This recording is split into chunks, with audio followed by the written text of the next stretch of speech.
Serve your hunger and অনেক সুন্দর decoration করা বিভিন্ন ওয়াল হ্যাঙ্গিং অ্যান্ড এত সুন্দর লাইটিং দিয়ে করা।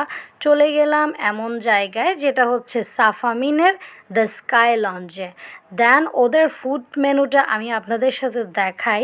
এখানে burger, appetizer, momos, chowmein, pasta, soup অনেক টাইপের আইটেম আছে। আর পাস্তা নিয়ে নিলাম, যেহেতু পাস্তা ছাড়া হবেই না। স্পাইসি চিকেন পাস্তা 160 টাকার যেটা ছিল ওটাই আমি অর্ডার করলাম। দেন অন্য সাইডে আছে বিভিন্ন সেট মিলস অ্যান্ড এগুলোর মধ্যে কম্বো পেয়ে যাবেন আপনারা, আর সালাদ আইটেমও আছে।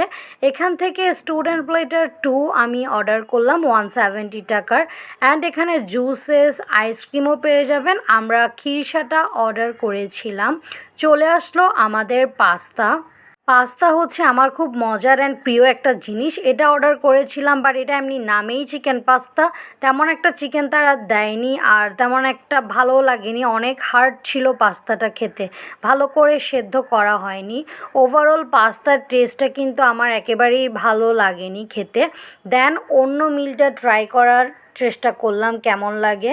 এটাও ছিল বিরিয়ানি রাইসের। এটার টেস্টও তেমন একটা ভালো ছিল না। এখানে একটা চিকেন লেগ পিস আছে আর একটা বয়েলড এগ ছিল। টোটাল অফ তাদের দুইটা খাবারেই আমি ডিসঅ্যাপয়েন্টেড হয়েছি। দেন নিলাম যে এই খিরসা, এটাও চলে আসছে। খিরসাটা কিন্তু ভালোই ছিল। টোটাল সব খাবারের মধ্যে এই খিরসাটাই ভালোভাবে এনজয় করেছিলাম আমরা। এটা হচ্ছে নিউ ওপেন করেছে দ্য স্কাই লঞ্চ সাফামিনে। তাদের অন্যান্য আইটেম ট্রাই করলে কেমন লাগে জানাবেন আমাকে।